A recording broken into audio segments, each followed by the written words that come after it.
Hablemos sobre el concepto del nivel de transporte en Internet, en este caso, ¿cierto? Y obviamente, pues esto hace referencia al concepto de transporte, que es uno de los protocolos o las capas protocolares definidas en el modelo OSI, en este caso. Y en el modelo OSI, pues ocupa la capa número 4 y en el modelo TCP/IP la capa número 3.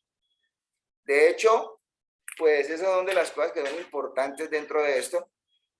Y pues hay que entender un poco qué es transporte, porque es que a veces la gente piensa que transporte es sencillamente considerar desplazamiento de información en forma textualmente bruta.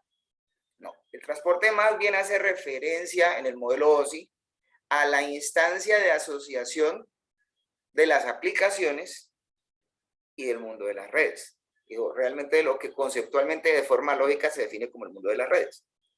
Ahora más adelante vamos a darle un poco más de razón a esto.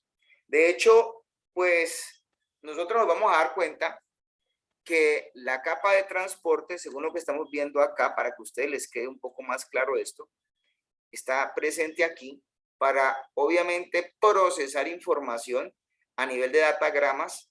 Ojo con esta parte.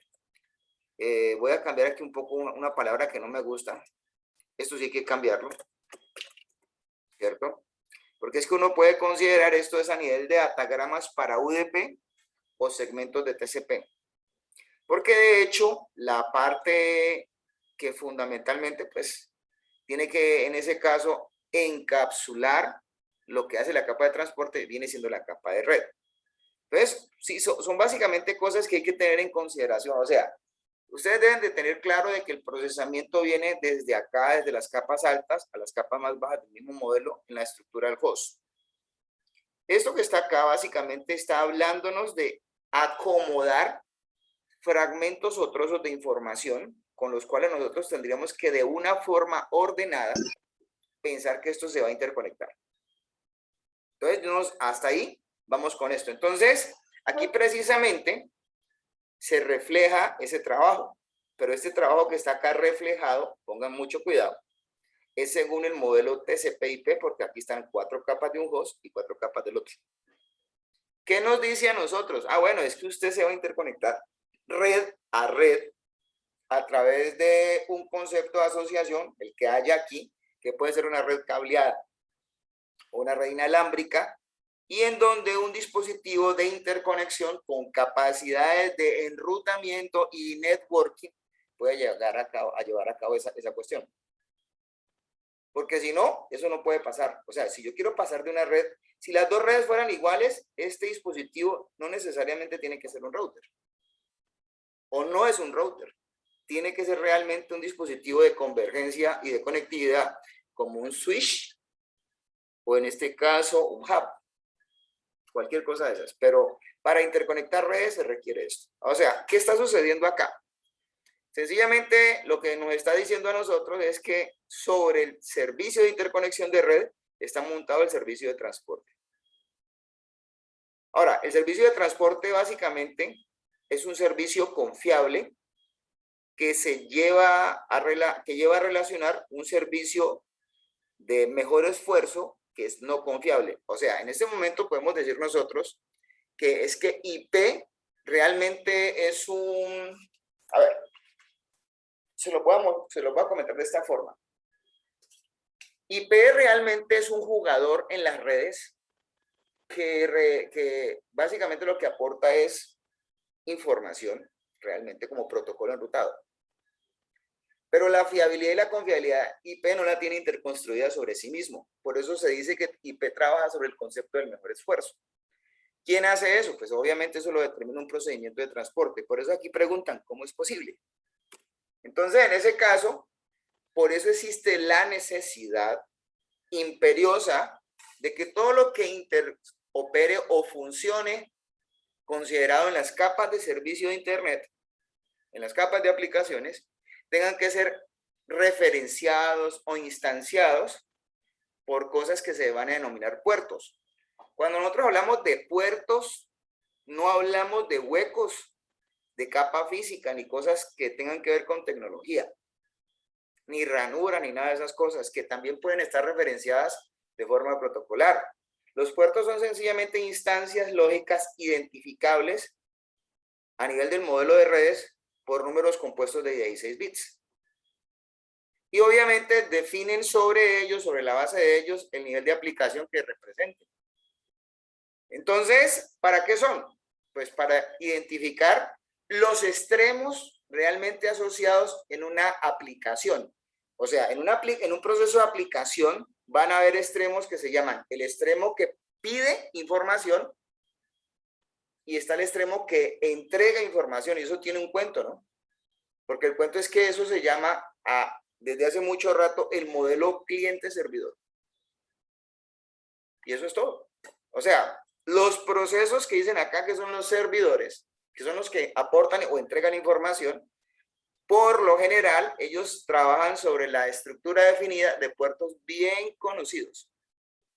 O sea, ¿esto cómo pasa? Pues es que desde que comenzaron las redes, IANA, no le falta ni una D, IANA asigna precisamente eso. ¿Cómo se maneja esa situación? Sencillo, ¿no? Normalmente uno dice que los puertos entre 1 y 1023 son los puertos bien conocidos, son los servicios estándares. Y los puertos entre 1024 y 65.535 son los puertos de usuarios. Pero también hay una nueva definición por el surgimiento de muchas aplicaciones que han cogido los valores entre 1024 y más o menos como 31.000 algo. Y han colocado allí puertos que en ese caso son también bien conocidos, solamente que pues hay que tener cuidado que cuando uno esté escogiendo puertos, esos puertos no los escoja. Porque es como llegar y decir, yo me llamo Pepito Pérez, ¿cierto? Y vivo en la casa 5. Y estoy vendiendo, por decir algo, chocolates para el Día del Amor y la Amistad. Entonces, quieren venir a comprar chocolates a Pepito Pérez, que vive en la casa 5 para el Día del Amor y la Amistad, pero entonces no, o sea, yo estoy ofreciendo un servicio, pero entonces colocan Pepito Pérez en la casa 7 para el Día del Amor y la Amistad, entonces nunca van a encontrar a Pepito Pérez. Porque es que mi denominación está asociada a muchas cosas. Ya se van a dar cuenta de qué estoy hablando, en este caso.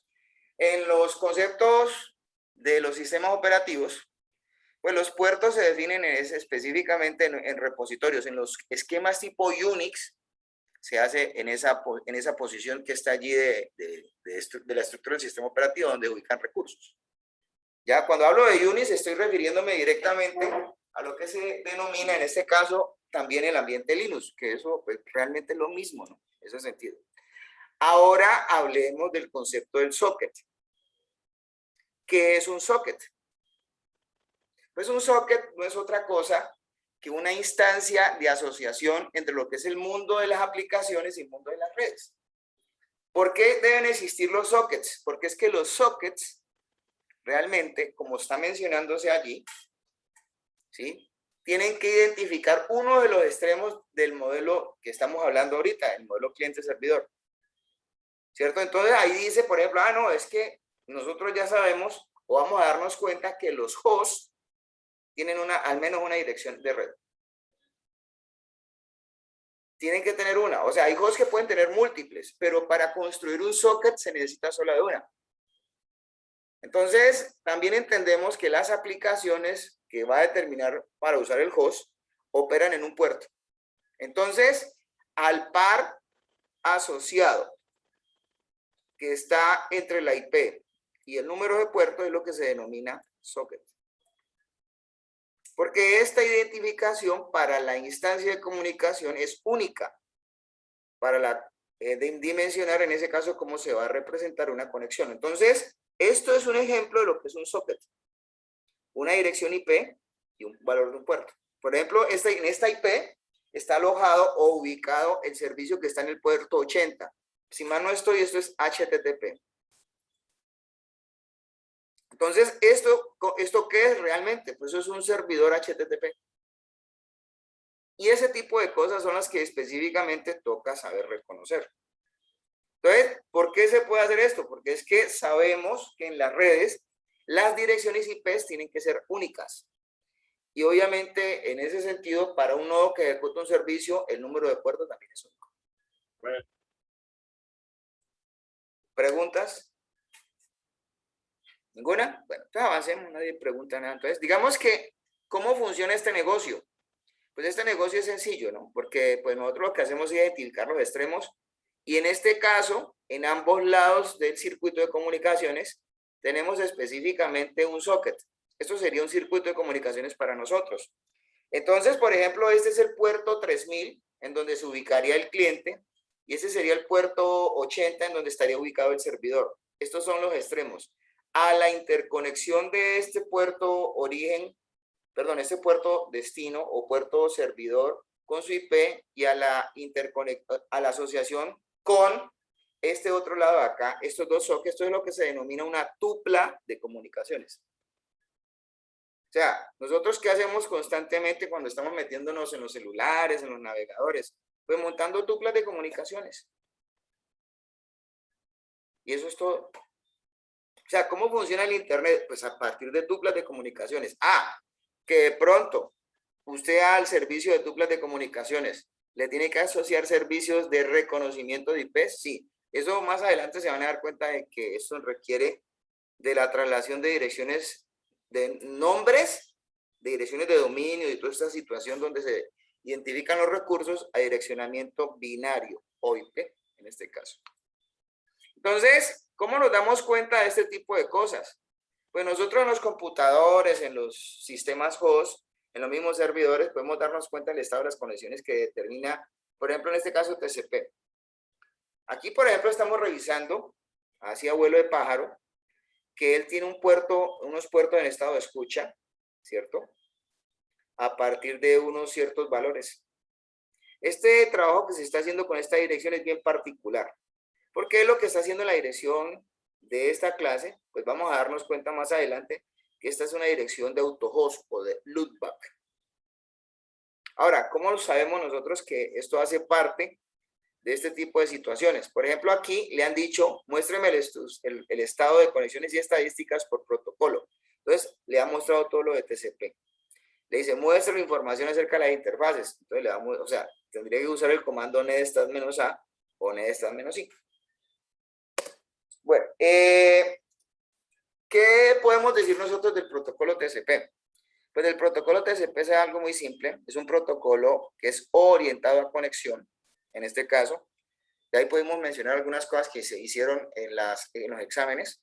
Y obviamente, pues sabemos que para poder que trabaje TCP, ¿el qué hace? Él envía una bandera, que se llama una bandera tipo SYN o SYN, que básicamente lo que hace en este caso es alertar al dispositivo a donde llega de que pues quieren inicializar un concepto de relación y eso comienza o inicia una cosa que se llama secuencia. Entonces, ¿por qué se hace esto? Porque es que eso rastreado determina las cosas.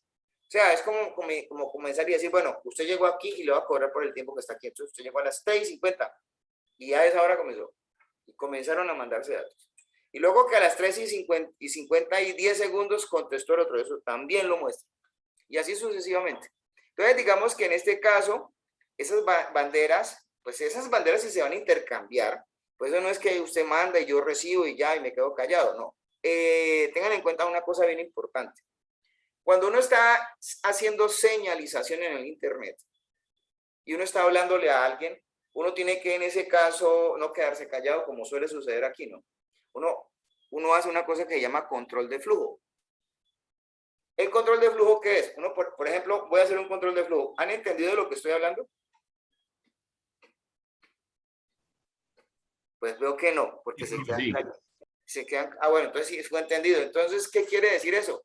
Que uno de ustedes o el grupo me contestó con una CK, eso quiere decir acknowledge, o sea, he entendido.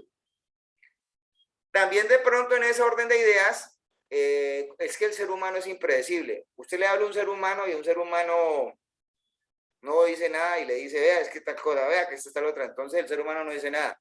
Entonces, ¿por qué? Porque es que el ser humano come callado. Las estructuras de computación del Internet, no. un sistema en el Internet, en este caso usted le habla, establece un diálogo, mientras usted está hablándole y ese sistema le esté diciendo ACK, ACK, ACK, le está confirmando y le está diciendo que le está recibiendo lo que le está hablando.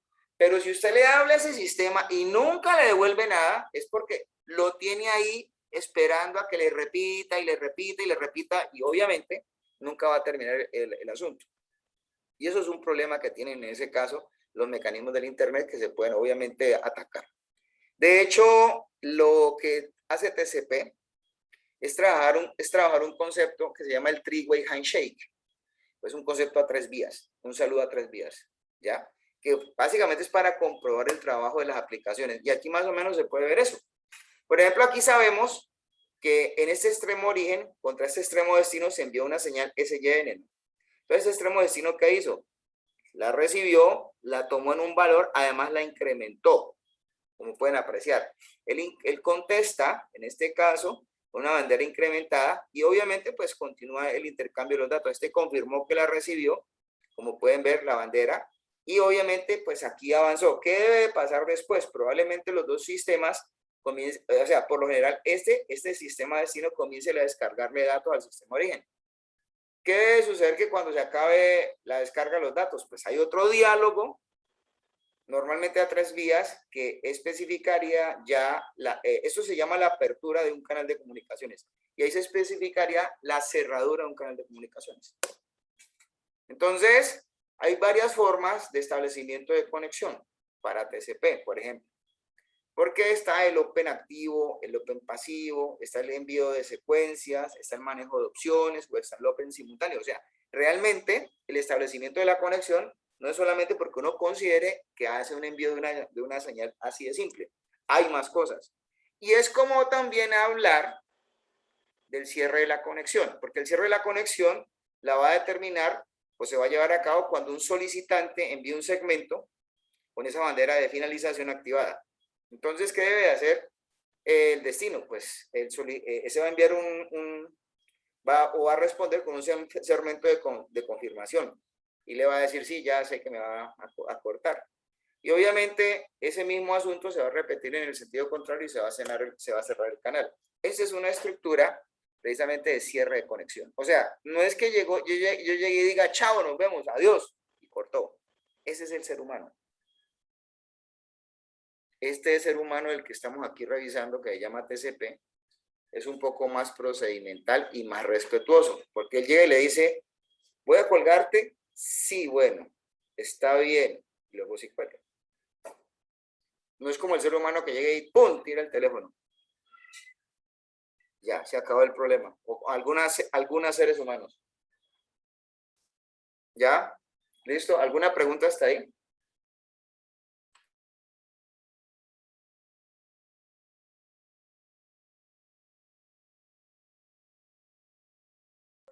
No, señor.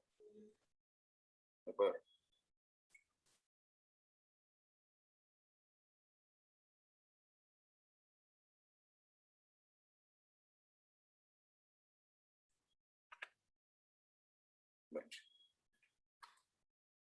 Sigamos entonces, jóvenes. Vamos a mirar entonces cómo se va a llevar a cabo el cierre de esta conexión. Entonces, supuestamente, pues esto tiene, en este caso, pues formas de cerrarlo. ¿Ya? Entonces, ¿cómo se va a llevar a cabo ese cierre? Ese cierre se va a llevar a cabo precisamente teniendo en cuenta, pues, algunos estados. Bueno, en estos estados, ¿qué es lo que se está haciendo realmente? Se está mandando, digamos que una estructura de señalización. Y obviamente, pues en ese sentido, pues hay varias maneras de llevarlo a cabo. ¿Sí? En cuanto a la parte de la transferencia, pues hay diferentes tipos de transferencia para TCP. Pues, por ejemplo, yo puedo llevar a cabo transferencia interactiva, ¿cierto? Y transferencia masiva. La interactiva es donde supuestamente se requiere de que las partes tengan que intercambiar, digamos que algún tipo de mensajes, ¿sí? Para poder llegar y decir, bueno, me presento, ¿cómo estás? Mucho gusto. ¿Ya? Y la transferencia masiva es cuando se hacen descargas de información de un lado para otro. ¿Ya? Entonces, ¿cómo es la transferencia interactiva? Sencillo. Pues obviamente, uno de los extremos envía un segmento, ¿cierto? O sea, digamos que yo me quiero autenticar. Entonces, en ese caso, digamos que le digo yo, ahí le mando mis pares de autenticación. Entonces, ¿qué hace el servidor? Probablemente él va a recibir esa parte, los va a analizar, él va a contestar. Si en ese caso, pues después de que eso sucede, puede desde ese punto de vista confirmar, entonces los pueden, o sea, si son confirmados, entonces digamos que se puede dar paso a la siguiente sesión, que es la función de pronto, si estamos hablando de una confirmación de unos pares de autenticación, querría decirle a quien esté ofreciendo eso que se va a conectar, ¿ya? Las transferencias masivas, pues obviamente se van a referir a otras cosas. Pues se pueden considerar, por ejemplo, aquí estamos haciendo una idea de transferencias masivas, ¿cierto? Con ustedes, en las cuales, por ejemplo, precisamente estamos haciendo descarga de información con ustedes. Entonces, por ejemplo, digamos que con ustedes ya hemos definido un concepto que se llama ventana. ¿Qué es para ustedes en este momento la ventana? La ventana es como el tamaño o la, digámoslo así, la extensión de qué tanta información ustedes por cada proceso de pausa van a recibir. Entonces, por ejemplo, aquí podríamos decir nosotros podemos hacer una ventana de transferencia de información de hora y media. Porque durante hora y media hablamos, hacemos una pausa después de la otra. Después de esa pausa, a la hora y media, pues continuamos. ¿Ya? O sea, ese buffer de ustedes es bastante alto. Hay personas que dicen, no, cada 5 minutos. Entonces, desde ese punto de vista, pues eso va a implicar también las capacidades específicas del costo. Ya, en este caso. ¿Alguna pregunta hasta ahí? Profe, ese tiempo se vería reflejado en la transferencia o solo sería en el protocolo No, eso no estamos hablando de transferencia, jóvenes. en Estamos el hablando transporte? de una forma explícita de definir lógicamente qué tanta información se puede enviar por cada una de estas formas de interactuar. O sea, por ejemplo, si yo te digo a vos, bueno, yo estoy aquí, vos estás aquí sentado, o yo estoy aquí, vos estás aquí sentado y me vas a preguntar algo, ¿cierto? Entonces, tu pregunta, por ejemplo, puede venir estructurada por 10 bytes, que eso es lo que vos me mandás. Entonces yo te digo, te voy a mandar 100 bytes. Vos tenés que procesar los 100 bytes. Ahora vos llegas y me decís, no, es que no son 100 bytes, es que yo entiendo el día 10. Ah, entonces yo tengo que coger mi ventana y ajustarme a tu característica y mandarte de a 10. Y cada vez que te mandé, vos me mandas 10, yo te recibo esas 10, te las confirmo, te mando mis 10, entonces vos tenés que confirmarme que te están llegando 10. Entonces ahí estaríamos haciendo una cosa que desde ese punto de vista sería un control de flujo, que en este caso permitiría que obviamente no se agobie por información al sistema receptor. ¿Qué es lo que a veces sucede en ese caso cuando el volumen de información es muy alto, ¿no? Porque es que la información no es solamente escucharla, es procesarla también. ¿Han entendido? Sí, profe. Bueno. Esta parte sí. Y pues obviamente eso precisamente habla de las ventanas deslizantes. Es que los esquemas de ventanas deslizantes se hicieron precisamente para dar a entender de que uno puede enviar segmentos de información y esos segmentos de información hay que confirmarlos si se han procesado. Si se han procesado y se confirman, o sea, yo puedo seguir enviando información. Lo que pasa es que el Internet trabaja básicamente considerando de que si usted me habla y yo no le confirmo, entonces usted me tiene que repetir. O sea, siempre se trabaja con el concepto de la expectativa. Si yo envío información y me confirman, entonces yo sigo. Si no, entonces no puedo seguir. Tengo que volver a repetir.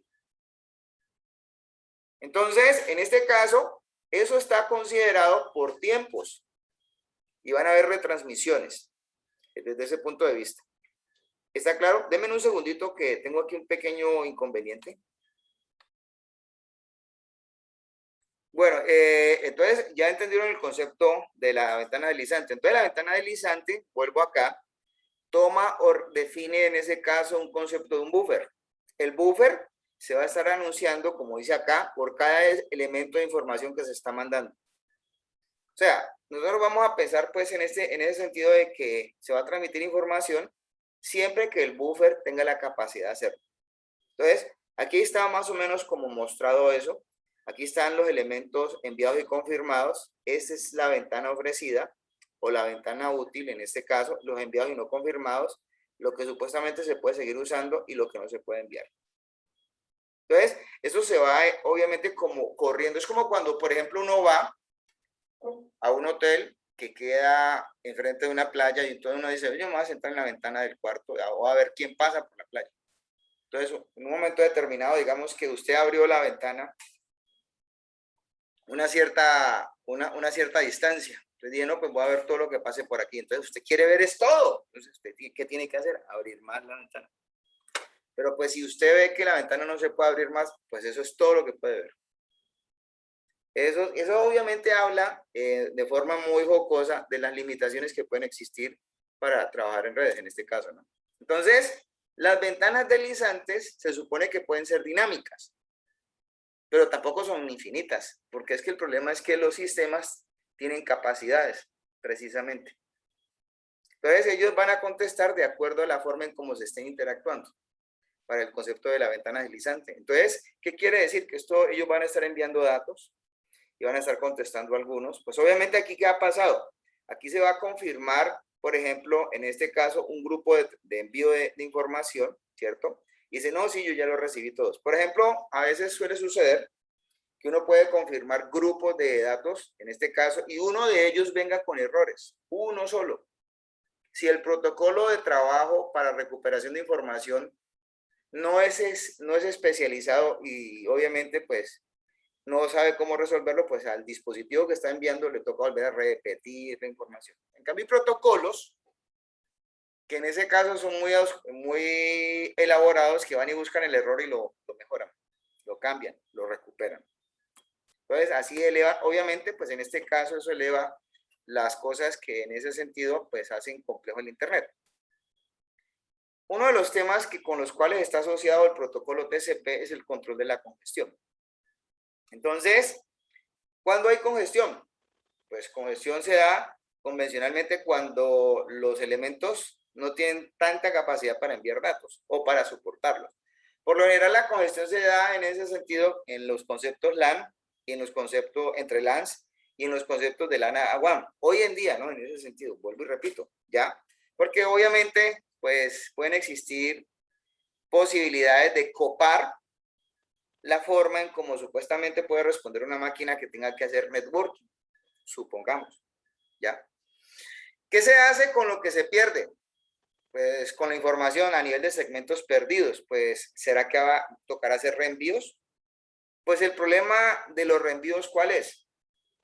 El problema de los reenvíos es que eso puede agravar la situación, porque obviamente en este caso, el tener que estar repitiendo información involucra precisamente asumir que tenga que en ese sentido estar todo el tiempo arreglando la información. O sea, eso no se puede sencillamente resolver así nomás.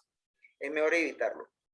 Entonces es importante que para el uso de esto, pues hay unas cosas que se aplican, hay unas cosas que llaman los algoritmos de Jacobson, que se componen de mecanismos como el slow start, ¿cierto? El arranque lento, ¿cierto? Y hay otro que se llama el congestion avoidance, que son los que precisamente cuando ven conceptos de congestión, evitan el asunto de las congestiones. Ahora, para poder robustecer esto, el protocolo TCP, pues está lleno de cosas en las cuales, pues, con las cuales él puede responder. O sea, TCP pues está bien armado, es un protocolo muy completo, ¿cierto? Y él, por ejemplo, tiene unos timers que precisamente ayudan a este tipo de cosas. Está el timer de retransmisión, supongamos, que es un timer que se activa hasta que obviamente aparezca una CK, una acknowledge. Está el timer de persistencia, que es el que mantiene normalmente la información sobre el concepto de tamaño de ventana. Está el Keep Alive Timer, que es de los más importantes, que es el que dice qué está activo y qué no está activo.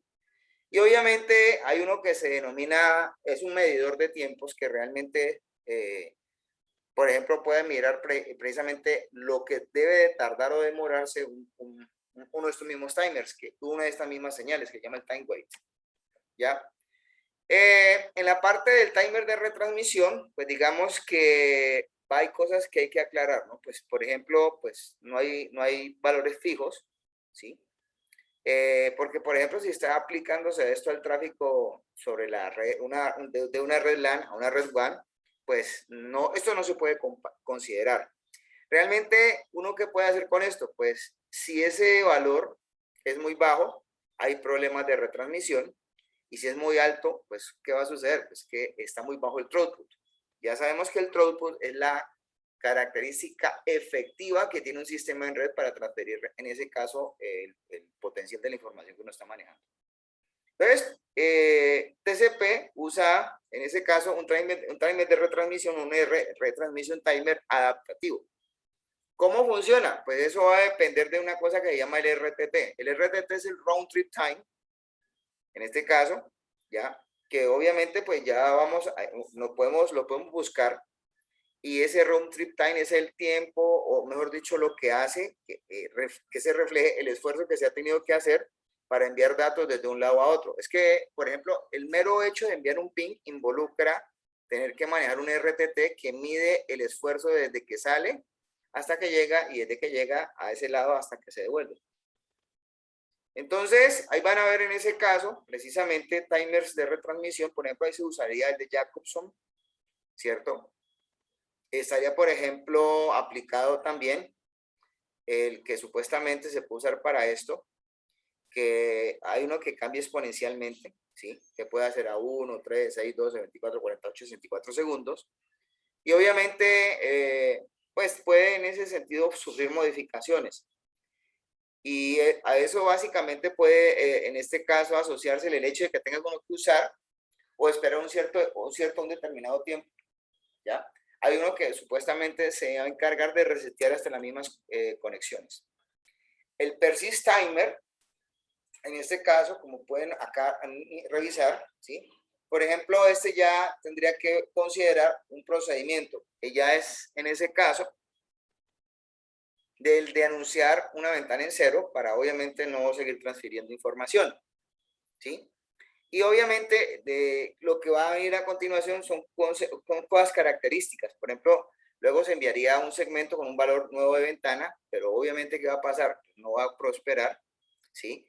El otro extremo pues maneja unos timers, o sea, va a haber que revisar el concepto de los timers de los dos extremos para mirar a ver si en ese caso se puede ajustar esto y hacer una actualización de ventana.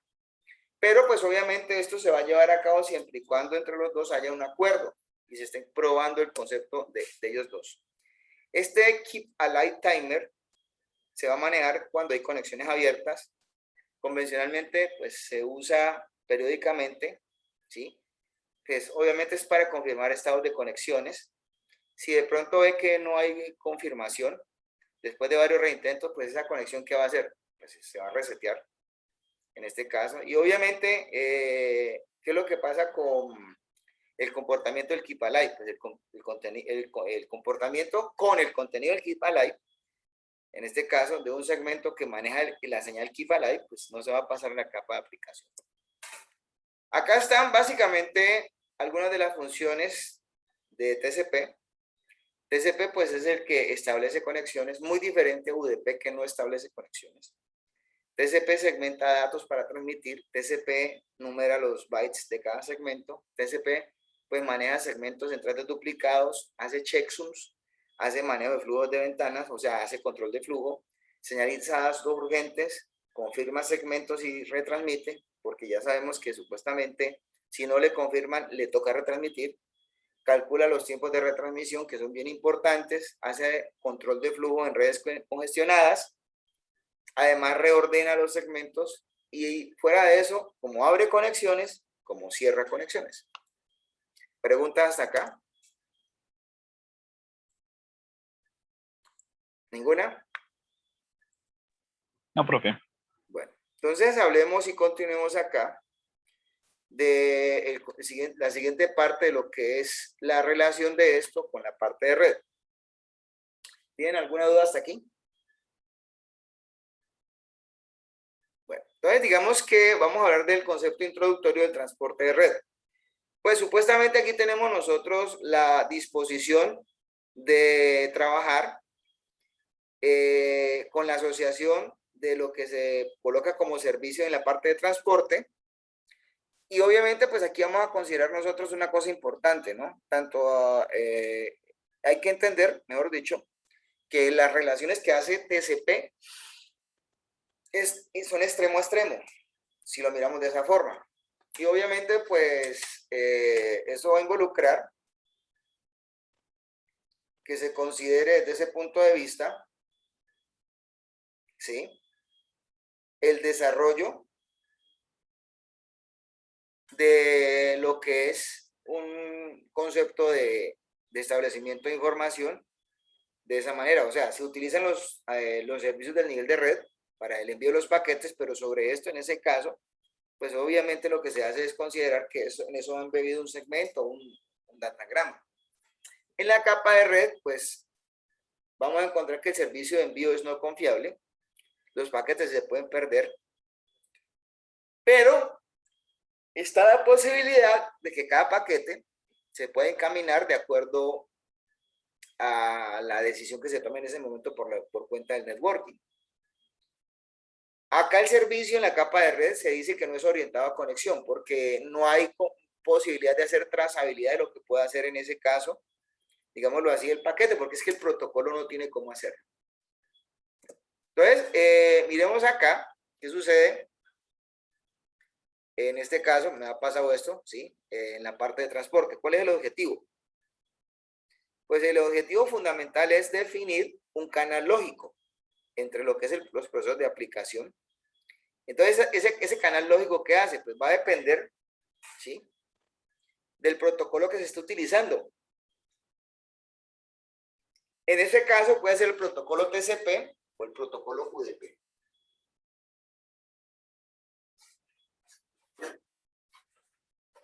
Entonces, desde ese punto de vista, si lo miramos de esa manera, ¿cierto? Entonces, la idea como tal es hacer invisible ese transporte de la información de un lado a otro, ¿ya? Entonces, así miramos en este caso que dentro de esto, por lo general se tiene que definir quién recibe y quién envía. ¿Por qué? Porque esos roles dentro del protocolo hay que tenerlos muy claros. Porque es que acá no hay sino dos protocolos realmente para funcionar. Un protocolo que lo hace todo y un protocolo que no hace nada. Hay un protocolo que se llama TCP que lo hace todo y hay un protocolo que se llama UDP que no hace nada.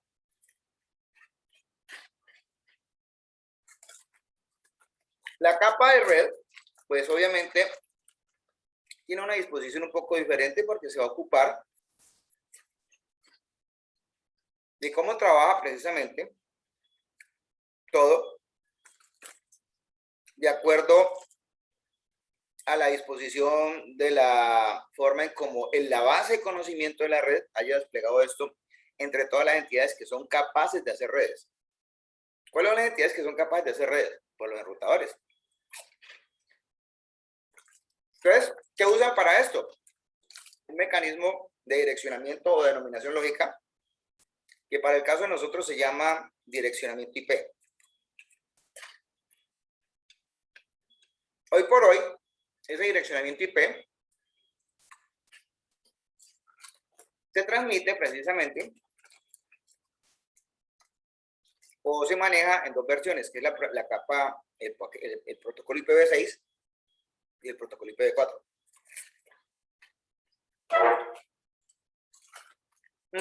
Pues aquí hay un ejemplo, ¿no? Tiene un pequeño problema. Fíjense, bueno, no es un problema, sino aquí, por ejemplo, estamos considerando nosotros la posibilidad de enviar de un extremo a otro un libro. Ese libro, pues tiene más o menos un determinado número de páginas, por ejemplo, 500 páginas, pero eso hay que enviarlo a través de un correo postal tradicional no certificado. Entonces digamos que nosotros vamos a mandar la primera hoja, ¿cierto? Eso tiene que llegar al otro lado. Voy a mandar el siguiente envío. Digamos que no llegó. ¿Ya? Voy a mirar a ver qué sigue pasando. Mandé el tercero. Probablemente esto involucró algún trabajo de la red especial y el tercero todavía no ha llegado, pero va a llegar después. ¿Cierto? Entonces, luego va a llegar pues todo hasta que llega al final. Pero ¿qué ha pasado durante el transcurso de todo esto? Pues ya sabemos que hay paquetes de información que no han llegado. En este caso. ¿Alguna pregunta hasta acá?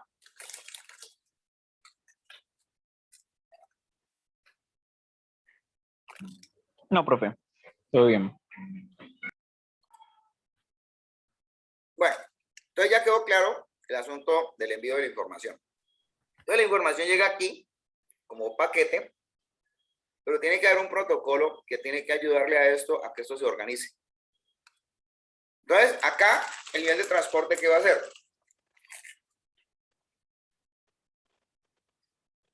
Pues el nivel de transporte tiene que mejorar las propiedades del servicio ofrecido por la red. O sea, mientras, miren el problema, el protocolo IP es el protocolo más usado, pero no es el protocolo más robusto. Realmente la robustez de IP la hace un protocolo que la hacen protocolos asociados a IP. Uno de ellos está en diferente capa que se llama TCP y el otro se llama ICMP. Para que entiendan en ese caso. Entonces, vuelve y juega el ejemplo, ¿no? La misma cosa. Se van a enviar las cartas con cada hoja y cada hoja lo que va a llegar es al extremo receptor en donde ellas han sido generadas con un número de orden. Ese número de orden permite ya de forma preestablecida ordenar las cosas que están llegando. Porque si no sabemos el orden, complejo. Aquí les presento a continuación, en este caso, lo que es el protocolo TCP y el protocolo UDP. Precisamente. Y las características de uno y del otro. Por ejemplo, el protocolo TCP es orientado a conexión. Aquí supuestamente tiene que darse un saludo a 3 vías. Acá no. Este no es orientado a conexión. Este tiene un transporte fiable. Este hace control de flujo. Este hace control de congestión. Pero obviamente una de las cosas es que no dan garantías de temporización ni garantías de ancho de banda. Eso no lo puede hacer. El protocolo UDP es todo lo contrario a lo que hace TCP. Si TCP es orientado a conexión, UDP no. ¿Ya? Y obviamente, pues, si TCP hace transporte fiable, pues UDP no. Si TCP hace control de flujo, nunca UDP lo va a hacer. O sea, ¿para qué me sirve UDP realmente? ¿O por qué existe UDP? UDP es como IP.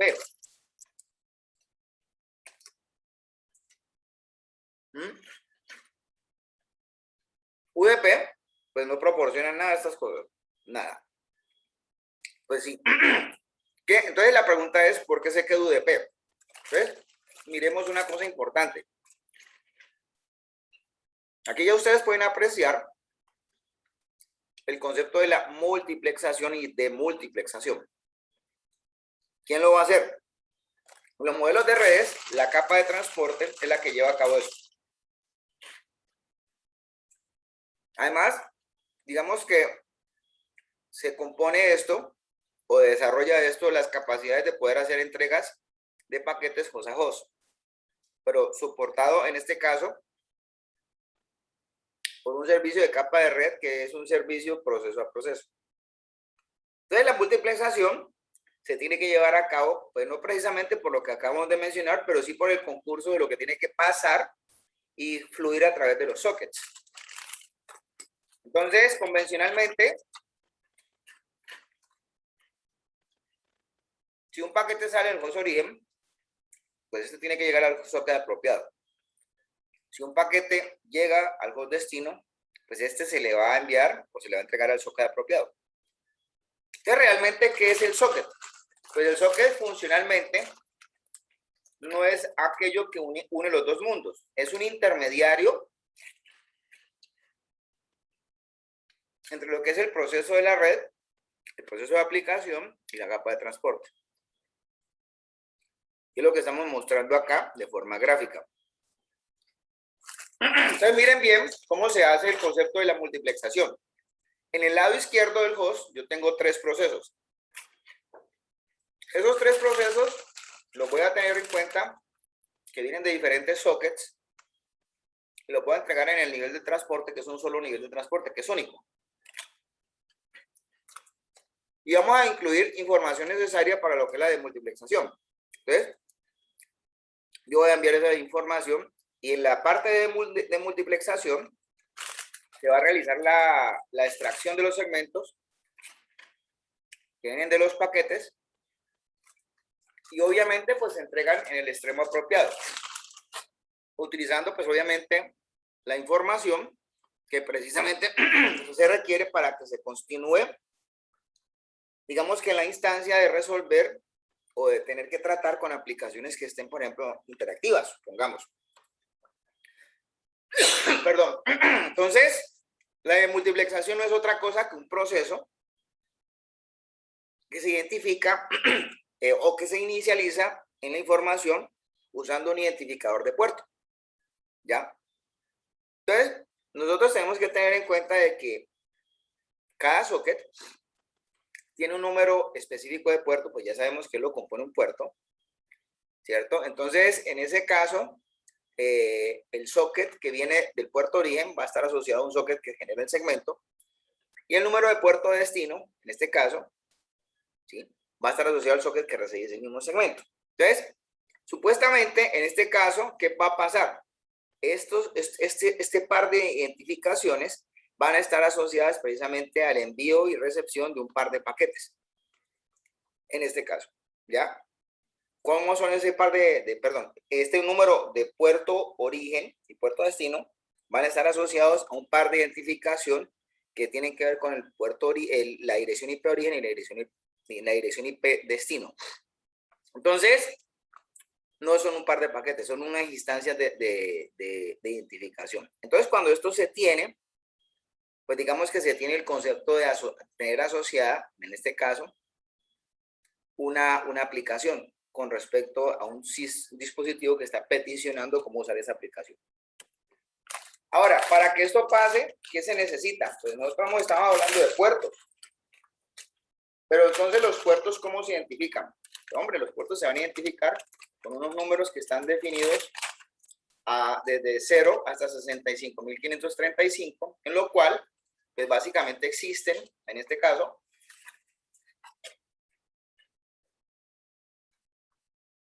64K puertos con 16 bits. Ahora, no es una numeración jerarquizada. Es una numeración que recibió precisamente una asignación. Y obviamente, pues, lo que sí hay que tener muy claro es que los sockets se van a construir a partir de ellos. Y, por ejemplo, los valores que tenemos entre el 0 y el 1023 están restringidos. Son puertos bien conocidos. ¿Ya? La lista de número de puertos normalmente va a estar en el RFC 1700. Y se va, pero obviamente eso es continuamente actualizado. Este valor puede ser en este caso diferente, pero el RFC 3232 maneja esa parte. Ahora, nosotros podemos hablar de conceptos de multiplexación y de multiplexación sin conexiones. De hecho, digamos que cuando se trabaja con UDP, pues no hay noción de conexión. Entonces, ¿eso qué quiere decir? Que cuando tenemos noción de conexión, el protocolo no es UDP, es TCP. Entonces, ¿qué pasa cuando estamos considerando a UDP? Entonces, lo único que tenemos que hacer nosotros es a una dirección IP asignarle un puerto. Pero ese puerto tiene que ser un puerto de trabajo para que reciba las funciones de UDP. Entonces, el socket que está montado con UDP, pues va a tener una dirección IP destino y un número de puerto destino, a donde voy a enviar la información. Entonces, si el host al que se le ha enviado la información, pues recibe ese datagrama UDP, pues se recupera el puerto destino y se recupera obviamente en este caso el valor del puerto que está asociado a ese puerto destino. Entonces, allí la dirección IP, pues realmente de origen y el puerto de origen pues no son utilizados para realizar la desmultiplexación. Sí se requiere la dirección IP de destino y el puerto de destino, en este caso. Bueno, ¿cómo va a funcionar eso? Entonces, este es más o menos lo que hace UDP.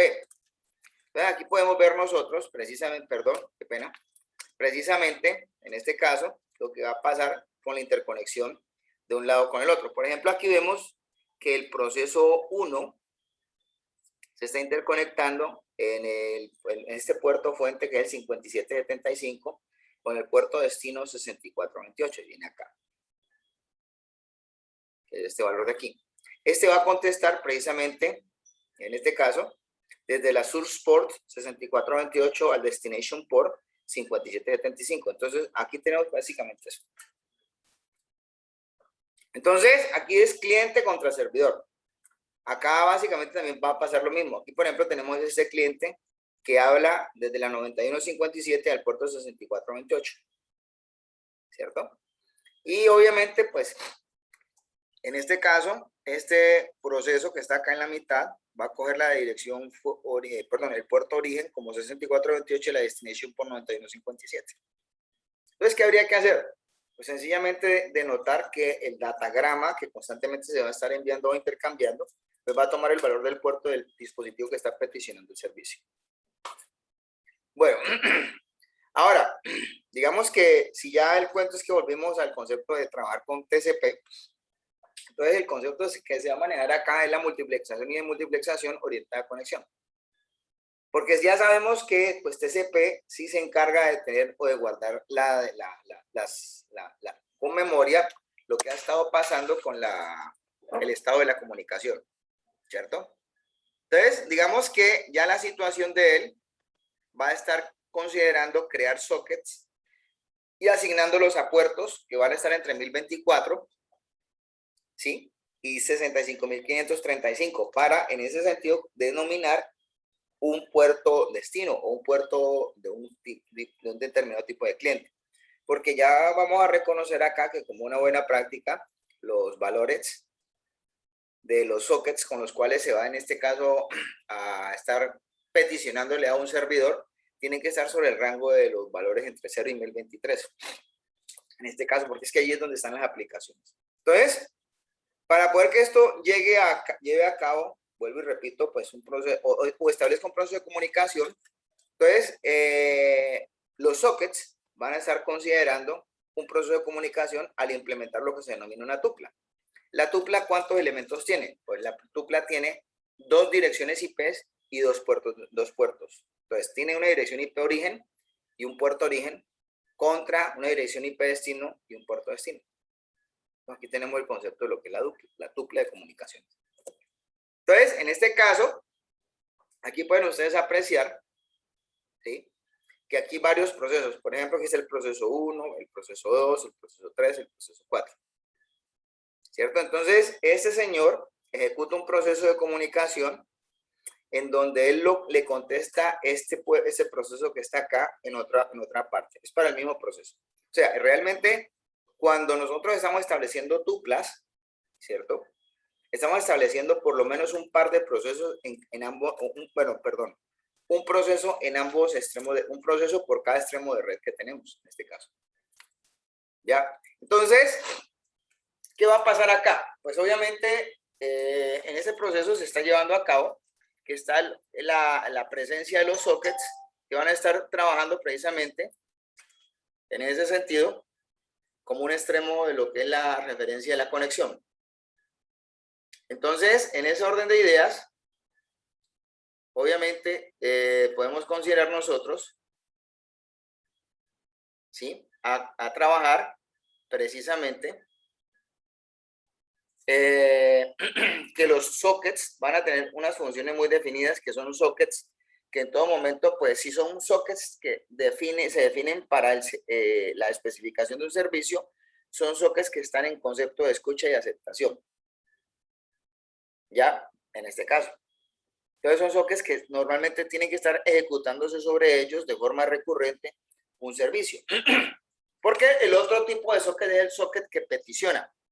Y este socket que peticiona supuestamente pues está en un extremo de la comunicación, ¿cierto? Y él básicamente puede hablar del establecimiento de que con él se parta un proceso de comunicación, se inicialice y pida datos, no es más. Bueno, entonces hasta ahí vamos a dejar lo que son las interacciones con un protocolo que orientado a conexión. Y ahorita hablemos del protocolo UDP. Entonces, el protocolo UDP, pues, es todo lo que es la negación de todo lo que hemos dicho hasta el momento. Pero, ¿para qué sirve el protocolo UDP? Pues el protocolo UDP, entre otras cosas, sirve para darle más velocidad a las aplicaciones. Pueden requerir en ese sentido la posibilidad de no tener tanto procedimiento. El protocolo TCP, pues es un protocolo orientado a conexión, ¿sí? Que no tiene garantías en la parte de la temporización, no tiene garantías en la parte del ancho de banda y no tiene pues, garantías en la atomicidad de los fallos o en los nodos. Entonces digamos que, ¿qué pasa? Si desde ese punto de vista, pues nosotros queremos configurar otros tipos de características. Entonces, pues el protocolo UDP que va a ofrecernos para resolver ese interrogante. Pues el protocolo UDP nos ofrece un interfazamiento mucho más sencillo que el que ofrece el protocolo TCP. El protocolo UDP básicamente, digamos que trabaja el concepto más o menos de forma similar a como lo trabaja TCP, pero no estableciendo conceptos de 3 vías, sino conceptos de comunicación a 2 vías. Ahora, TCP no puede garantizar nada. Perdón, UDP no puede garantizar nada. TCP sí. Si de pronto los paquetes vienen desordenados, pues el problema es que UDP no hace eso. Entonces, ¿qué le pasaría a la aplicación que funcione con UDP como protocolo de transporte? Pues le tocaría implementar el concepto de reordenar la información en el extremo destino. Ahora, pues, ¿para qué se usa UDP? Pues UDP realmente no hace establecimiento de conexión. Pues obviamente una de las ventajas que tiene UDP es que él evita el retardo asociado a esto. Pues también otra cosa importante es que ocupa pocos recursos de memoria y de CPU. Solamente digamos que adiciona una pequeña cabecera, no sobrecarga tanto el manejo de un paquete. No hay mecanismos de control de congestión sobre él. O sea, ¿qué quiere decir? Pues si no hay mecanismos de control de congestión, pues los datos pueden seguir o pueden aplegarse a mecanismos de tiempo más flexibles y adaptables. El datagrama, que es el valor que se usa en la parte de UDP, pues es atómico y es muy visible para el desarrollador. ¿Eso qué quiere decir? Pues que eso se puede adaptar a requisitos que se pueden de pronto tener ribetes un poco transaccionales. ¿Cómo es la cabecera de UDP? Pues es una cosa muy pequeña. O sea, de hecho, la cabecera UDP pues solamente tiene puerto origen, puerto destino, longitud UDP y suma de comprobación y bueno, y los datos. ¿Ya? Entonces, esos son los 5 campos que posiblemente tenga el protocolo UDP. Entonces, el puerto origen y el puerto destino son de 16 bits. En este caso, entonces el puerto origen y el puerto destino solamente van a identificar los extremos con los cuales se va a instanciar la aplicación. ¿Ya? En ese sentido. Entonces, digamos que pues eso ya involucra que los datagramas que se van a intercambiar entre esos par de aplicaciones pues llevan el contexto UDP. La longitud de UDP pues es algo importante porque se habla de ella, en este caso, para el datagrama y está definida en bytes. Entonces el valor mínimo que tiene que tener en ese sentido, ese valor UDP para el datagrama tiene que ser de 8. Luego viene una cosa que se llama la suma de comprobación. No es un campo obligatorio, es un campo opcional, porque por ejemplo, pues hay que definir esto. Si no se calcula, pues se va a almacenar como 0. Y pues obviamente esto se puede activar y desactivar cuando el paquete que se está manejando allí, digamos que tiene un estado de perdido, y ese paquete pues puede tener una característica un poco más dañina que el paquete que se estaba a corromper. Por ejemplo, eso sucede cuando precisamente estamos hablando de conceptos de voz. Por ejemplo, la voz IP tiene ese pequeño problema. La voz IP se monta sobre UDP, pero no se monta sobre TCP. Y sufre precisamente este tipo de cosas, ¿ya? ¿Cómo se calcula la suma de comprobación? Pues esto se hace utilizando el encabezado, los datos y obviamente un pseudoencabezado adicional que está allí, que contiene la información que se requiere. Ese pseudoencabezado, ¿para qué se usa? Pues se usa para detectar la presencia de segmentos que hayan sido en ese caso encaminados, que de pronto tengan un concepto de encaminamiento incorrecto. Ahora, ya como estamos viendo nosotros, que UDP pues por lo menos sirve para algo, pues ya vemos en este caso que sobre UDP se han montado otros protocolos. Uno de ellos es el protocolo RTP, que es el protocolo de tiempo real. Este protocolo fue definido en el RFC 1889. Este protocolo pues, es un protocolo de transporte de datos, ¿cierto? Pero tiene restricciones de tiempo real. ¿Para qué se utiliza? Para aplicaciones, por ejemplo, multimediales. Es un protocolo de transporte que obviamente pues no es que esté asociado a alguna aplicación en concreto, pero se utiliza en espacio de usuario, dice allá, en ese caso. Entonces, el RTP, ¿qué hace? Pues también advierte el uso de los sockets para acceder a los servicios que tiene en este caso el mismo protocolo UDP. ¿Cómo es la cabecera de RTP? Pues aquí están los campos de él, perdón.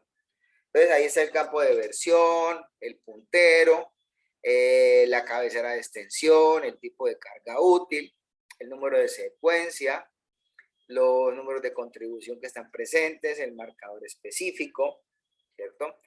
El tipo de carga útil, el número de, y otros valores que en este caso vamos a mirar. Entonces digamos que, ¿cómo funciona RTP? Pues RTP es un protocolo en tiempo real, como pueden mirarse acá, que solo maneja un solo flujo UDP. Entonces, ese UDP, ese flujo UDP puede ser enviado a un solo destino o a múltiples destinos en este caso. Entonces, en el primero se llamaría unidifusión y en el segundo multidifusión. Entonces, cada paquete RTP va a llevar un número de secuencia que va a estar incrementándose, en este caso, ¿sí? Y obviamente, pues, ese sería uno de los mecanismos con los cuales uno evitaría tener pérdidas de paquetes. Entonces, si de pronto se produce alguna pérdida, entonces no hay repetición, pues el receptor puede, en este caso, interpolar los datos que se han perdido o que ha perdido desde su entorno, dentro de su entorno, ¿cierto? Bueno, ¿qué pasa con los paquetes de RTP? Pues estos van a indicar mecanismos de codificación de sus datos. Entonces, por ejemplo, podemos hablar de un sistema que maneja PCM de 8 bits, o MP3, o GSM, o etcétera, etcétera, etcétera. ¿Cuáles son las características de funcionamiento adicionales de RTP? Pues los paquetes de RTP, por ejemplo, llevan una marca de tiempo. Esa marca de tiempo, repito, es relativa al origen. ¿Y qué están indicando? Pues sí, están indicando el instante de tiempo asociado a la primera ocurrencia o muestra del paquete, de ese mismo paquete. Entonces, en este caso, pues esto pues, se va a utilizar para efectivamente reducir algunos problemas, como la fluctuación, en este caso, ¿cierto? Y la utilización de un buffer de compensación de fluctuación. Puede ayudar a sincronizar varios flujos, no es solamente con uno, sino que también pueden hacerse para varios. Bueno, en cuanto a la de multiplexación, pues esto va a utilizar un canal, en el canal un identificador de 32 bits. Y obviamente, pues esto se puede aplicar para manejar flujos de información con estos sockets UDP y darle de pronto en este caso soporte al envío y recepción de procesos de video, de procesos de audio, el manejo de audio estéreo y obviamente la posibilidad de manejar información en otros diferentes idiomas, ya en este caso. RTP, ¿cómo funciona? Miren bien que hay una cosa que es bien importante aclarar acá. Entonces, supuestamente ahí tenemos un flujo de envío de un par de dos tipos de señales. Tenemos envío de señales visuales y señales audibles. ¿Qué va a pasar aquí entonces? Pues, según eso, en este caso, ¿cierto? Tenemos por cuenta de un flujo de video y de un flujo de audio un envío de información. Entonces, de un lado para otro, en este caso, vamos a considerar que cada pedazo o cada trozo de la información se va a enviar cada cierto determinado tiempo.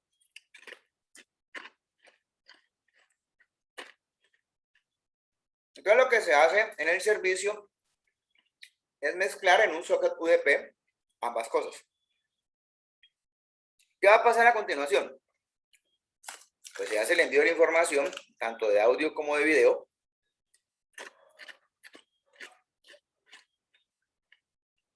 De esa manera. Entonces, es como si estuviéramos en la parte de transmisión enviando eso. En la parte de recepción, ¿qué tiene que pasar? Va a pasar algo más o menos así. ¿Ya? Como pueden apreciar, las dos cosas no van a llegar en un sistema IP como sucede en un sistema de broadcasting radiado. El concepto es completamente diferente. Entonces, cuando eso ya pasa, ¿qué es lo que hace el sistema IP? Pues él toma los datos y él va reconstruyéndolos secuencia a secuencia. ¿Han entendido? Ahí más o menos, profe. O sea, lo divide como por tiempos y después va y lo Más o menos así.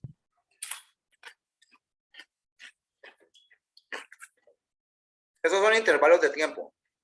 Durante este intervalo de tiempo me va a volver. Pues obviamente comienzan a enviarse los datos, ¿cierto? Así como estamos mostrando acá.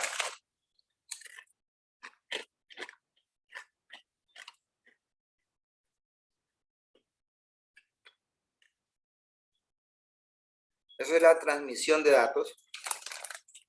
Miren que ustedes cuando están viendo video IP, a veces suele suceder que primero llegó el audio o primero llegó el video. Y eso es un problema de sincronización de flujos. ¿Quién tiene que arreglarlo? La parte de recepción en sus aplicaciones, porque eso no lo va a hacer precisamente el dispositivo que recibe. Entonces, ¿el que te va a emitir? Él te va a emitir de forma ordenada esos campos. ¿Ya? Entonces, para esto, RTP viene acompañado de un protocolo de control que se llama RTCP.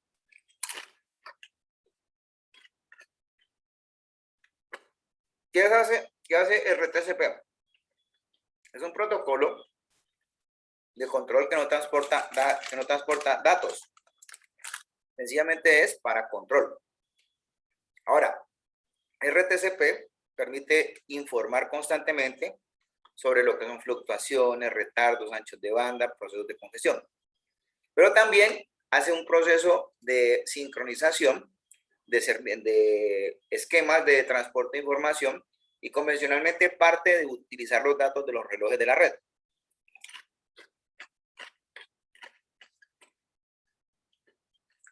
Y eso hace que de pronto algunos datos con flujos diferentes, que vienen de flujos diferentes con diferentes relojes,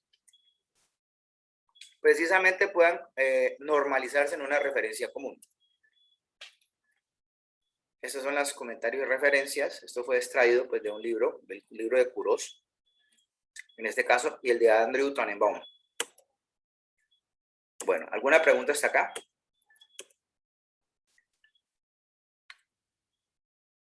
¿Ninguna? Entonces reanudamos desde acá. Y obviamente pues vamos a hablar sobre las APIs de sockets. Convencionalmente pues esto más tiene que ver con un ambiente un poco más de aplicaciones. Y pues esto se deriva o se extrae desde un ambiente que está soportado en Unix. Digamos que si nosotros dispusiéramos que todo fuera sobre ese mismo ambiente, pues digamos que desde ese punto de vista, en este caso, ¿sí? Nosotros no hablaríamos de otros tipos de ambientes, ¿cierto? El Unix realmente fue el sistema operativo con el cual prácticamente todo comenzó a funcionar. Lo que pasa es que hoy en día la gente se le olvida precisamente esa característica. Yo creo que los entusiastas de Linux lo pueden entender un poco, no todo en ese caso, como puedo en ese sentido asegurarles.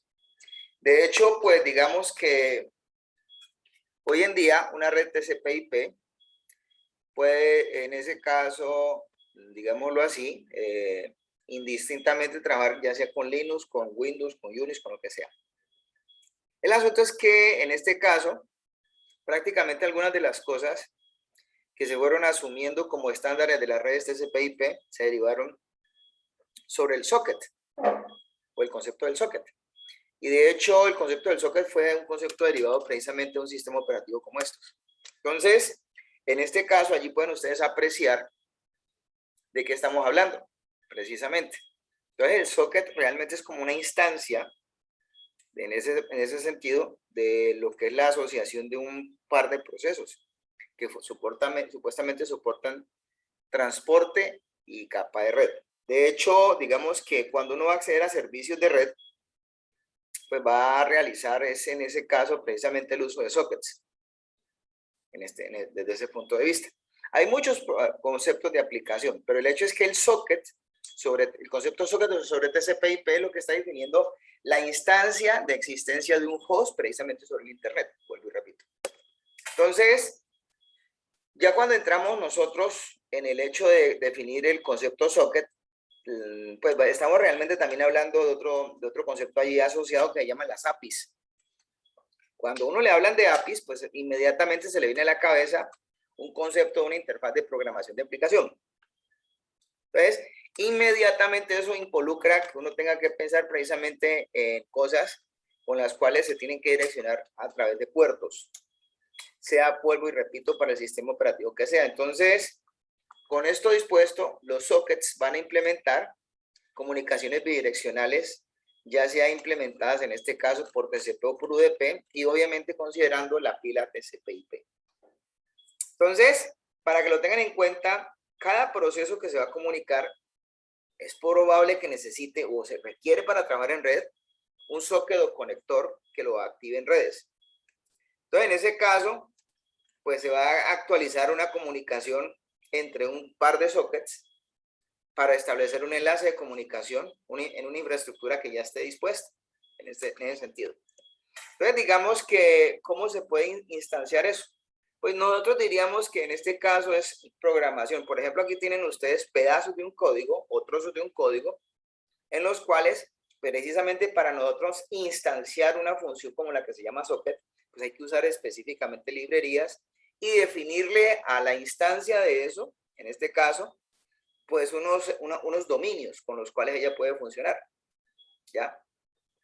Digamos que esa es la manera en este caso. Eso se hace a nivel de programación. Aquí tienen ustedes precisamente lo que muestra lo que es un dominio. O sea, estamos hablando de procesos de comunicación que tienen que asociarse ya sea con procesos de la misma máquina y procesos entre máquinas. Cuando ya hablamos de procesos entre máquinas, pues ya tenemos que considerar un concepto de un formato que direccione precisamente hacia a quién nos tenemos que referir.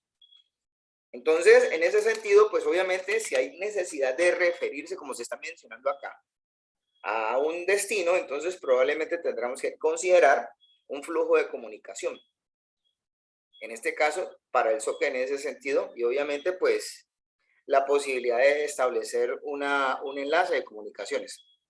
De hecho, digamos que esos son precisamente otros trozos de sockets, otros trozos de códigos de programación que nos hablan precisamente de la implementación de estas funciones. Entonces, nosotros vamos a encontrar la definición de los buffers sobre el socket, ¿cierto? Que van a contener el paquete de datos.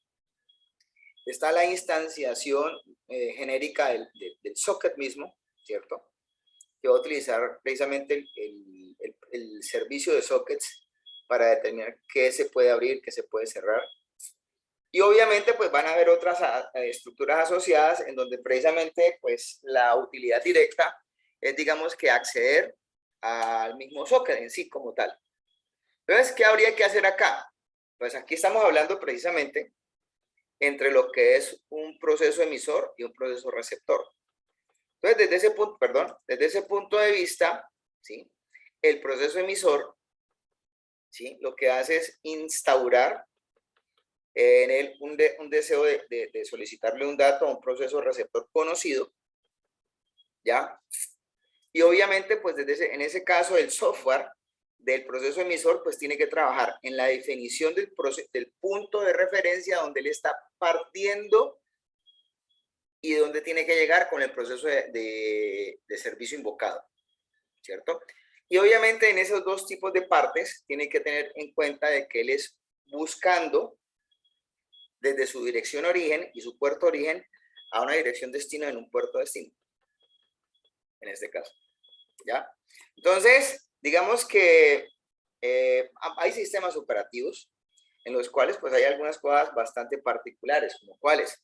El hecho es que en ese caso, pues las APIs van a hablar sobre las direcciones de red, ¿cierto? ¿Sí? De cómo supuestamente ellas se van a almacenar, cómo se van a manipular en el proceso de construcción de un socket. Y eso pues en ese caso, en Linux, normalmente queda definido en un fichero, por ejemplo, como el que estamos mostrando acá. ¿Ya? Entonces, por ejemplo, cuando pues nosotros estamos considerando TCP/IP y para que básicamente pues nos apoyen en el proceso de envío de información, en este caso pues ahí vamos a considerar los números de puerto y las direcciones IPs en ese orden de ideas. Cuando supuestamente tenemos esa clase de procesos que los bytes de los números de puerto y las direcciones de internet se pasan en el orden de red, entonces eso se le dice Big Endian, en este caso como está acá. Por ejemplo, pues obviamente la posibilidad de manipular esto pues se puede dar a nivel del sistema operativo. Obviamente Linux lo permite hacer, Unity lo permite hacer.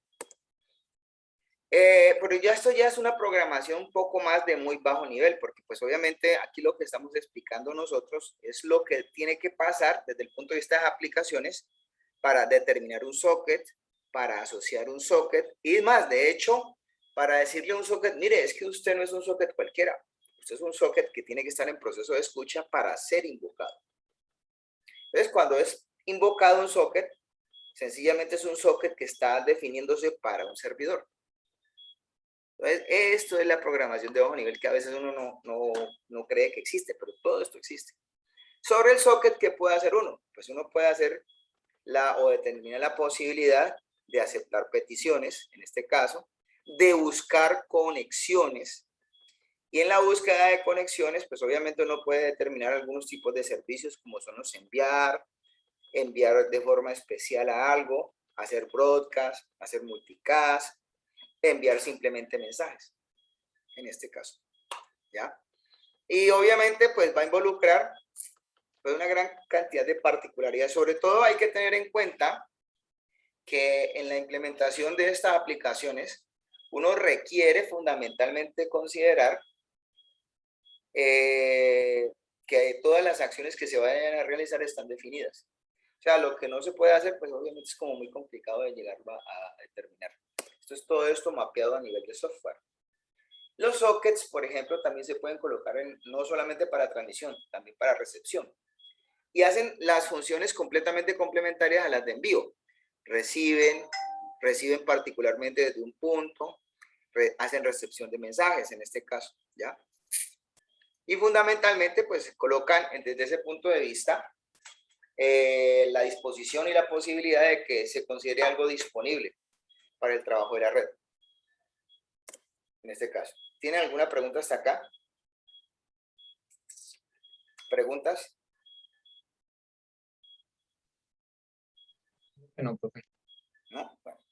Entonces, digamos que además de eso, pues aquí pueden ustedes ver precisamente ¿Cómo uno puede llegar a identificar quiénes son los procesos receptores, cuáles son los procesos transmisores? Por ejemplo, en este caso, es probable que uno para definir un proceso receptor, por ejemplo, aquí se está hablando de los datagramas, precisamente, ¿sí? Que básicamente pues están considerando como receptores, ¿sí? Entonces, digamos que esto ya es programación de bajo nivel para considerar que los niveles de aplicación son controlados precisamente por estructuras que están asociadas al kernel de un sistema operativo. Si estas estructuras, les voy a decir a ustedes, no están presentes para el sistema operativo, pues el sistema operativo le va a quedar imposible determinar cómo asociar una cosa con otra. De hecho, así ya está el proceso definido del receptor, tiene que estar definido el proceso definido del emisor. Está quien abre por ejemplo, está quien abre el socket y quien supuestamente recibe la petición en el socket. En ese caso. ¿Preguntas?